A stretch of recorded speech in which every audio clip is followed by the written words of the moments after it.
Alrighty, so this is part 5, okay? Again, understand these things. We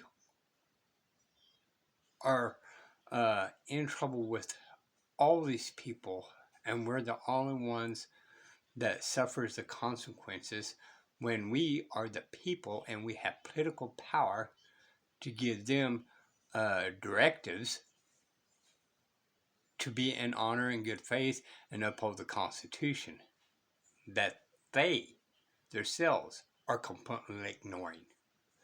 And when you have somebody called out and you try to get backup and there's none that seems to be around, right?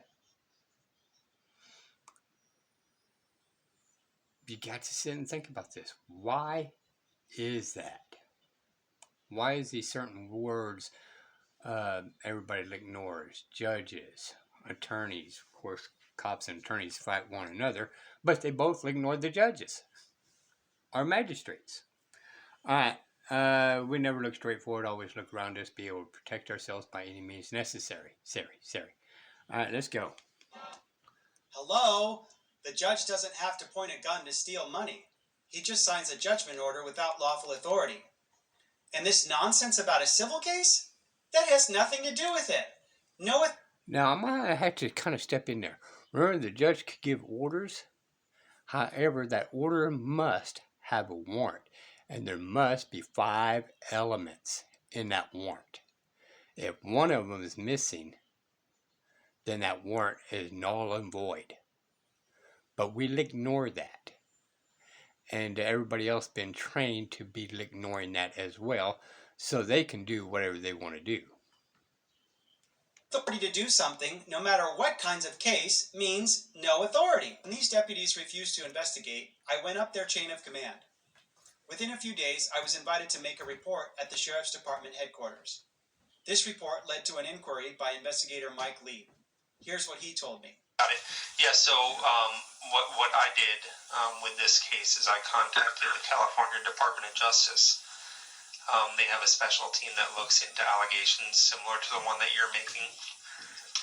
Right. And I forwarded them a copy of the reports related to your case, and they declined prosecution.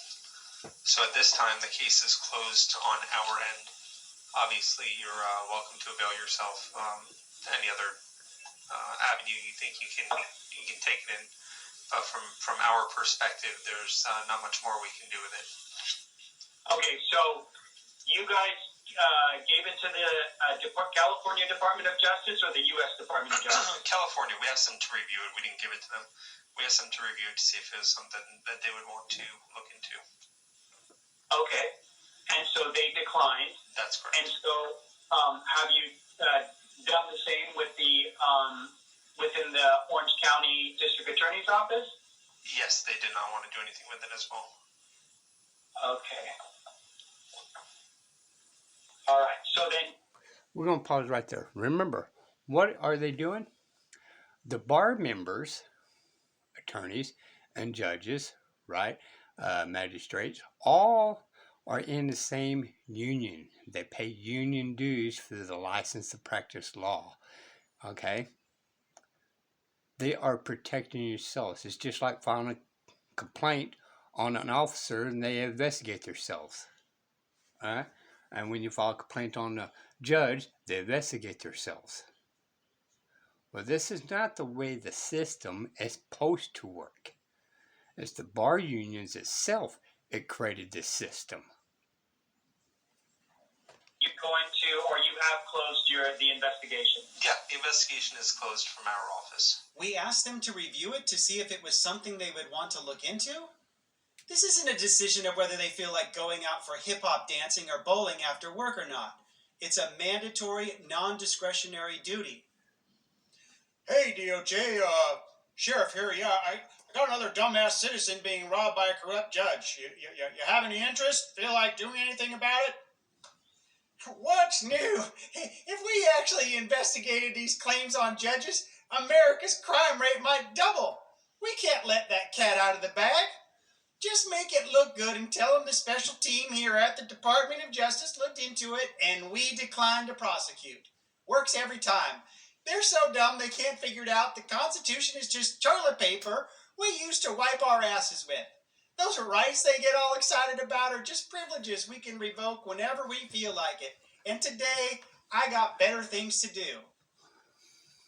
Before we get into the abomination of this so-called investigation by Lieb, here's another clip of me calling him right back to get some more clarity on his decision.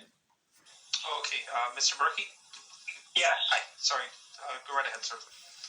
Okay, so we had just spoken. You told me that based upon your investigation, that California Department of Justice and the Orange County DA declined to file any charges or prosecute based upon the allegations that I made in the complaint to your office. That's correct.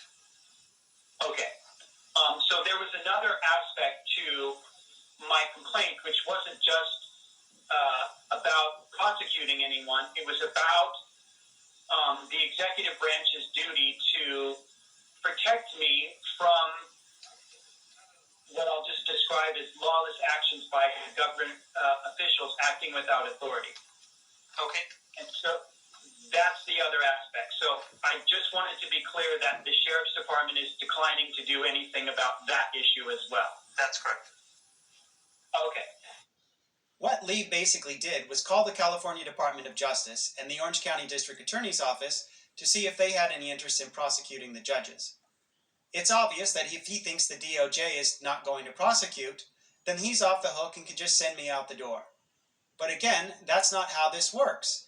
Just because other officials commit treason or refuse to abide their sworn duties to aid and abet a crime doesn't give him immunity to do the same. The other important point I want to make is that while a deprivation of constitutionally protected rights may be criminal, whether anyone is prosecuted or not has nothing to do with the government's duty to fully, fairly, independently, and impartially investigate and intervene if required to stop the abuse of authority. If a crime is occurring on the street, the police don't make phone calls to see who's interested in doing something about it. They stop the crime, perform a full investigation by gathering evidence, interviewing the victims and witnesses and the suspect, and then they make a detailed report with their findings of fact and conclusions of law. But he doesn't bother to do any of this. Let's take a closer look at his investigation. Let's pause there for a second, right? This is the reason why they do not like hiring intelligent officers. If you have an intelligent officer that goes by the law in writing, then these magistrates and attorneys and all and judges can in fact be arrested. But they cannot have people in government be able to think for themselves, right? That's the reason why they call it precedent, right? Judges look on past cases because they don't want to think for themselves. They want other judges to do the thinking, and we're just going to comply with what other judges said 100 years ago, 50 years ago, 25 years ago, 10 minutes ago. On Monday, November 2nd, 2020, I contacted Bill Wagner, who works at the California Department of Justice's Special Investigation Team. I asked Wagner to take a look at this case to assess whether or not it is something that his team would investigate. He agreed, and I emailed him the initial crime report and a supplemental report. On Tuesday, November 3rd, 2020, Wagner contacted me and told me the following. After reviewing the reports, he noted that Berkey had contacted the California Attorney General's office and communicated with their Public Information Unit in early September of 2020. He went on to relay that the Public Information Unit would have directed the case to his team had they thought anything criminal in nature had occurred. So Wagner tells Lieb that I made a report to the DOJ in September of 2020. Let's see if that's true or not. The only communication with the Public Information Unit of the California DOJ in September of 2020 that I could find is this email. It says, quote, "Hello, could you please provide me the specific instructions on how to make a criminal complaint with your office pertaining to criminal corruption by public officials?" End quote. This clearly isn't a report of anything. You see, Wagner apparently didn't even bother to read the email before telling Lieb that an investigation had already been done when it never had been. There was no complaint made by that email, so of course the PIU didn't send anything to Wagner's team. Woo boy! That's a real super duper special investigation team you got there, Wagner. Lieb also told me that he contacted the Orange County District Attorney's Office and they said they didn't want to do anything with it as well. The traitor he contacted that office, according to public records request, is Christopher Duff. Funny how Duff refused to investigate criminal activity of judges and has now become a Superior Court judge. Let's hear from his campaign trail for judge. Here are just a few of the reasons why I'm asking you to vote for Christopher Duff for Superior Court Judge Seat 9. As a resident of Orange County, I have been a career prosecutor and always protected victims' rights. Always, except for this case involving corrupt judges, right, Chris? We're going to pause there. All right. You guys think outside the box. Okay? This is not isolated. All right? This is all over the place. Whether you love Trump or not love Trump or whatever, the $300 million lawsuit that the judge just pulled out of his hat when there's actually statutes, codes that kind of dictate, and you guys know how I even feel about that. That a specific statute says this, but they'll ignore it and decides to do a fee of excessive amount. Alright? Which is against even the statutes, and you can't get them in trouble. Sit and think about this, people. What are they doing? Days away the People News. Bye, y'all.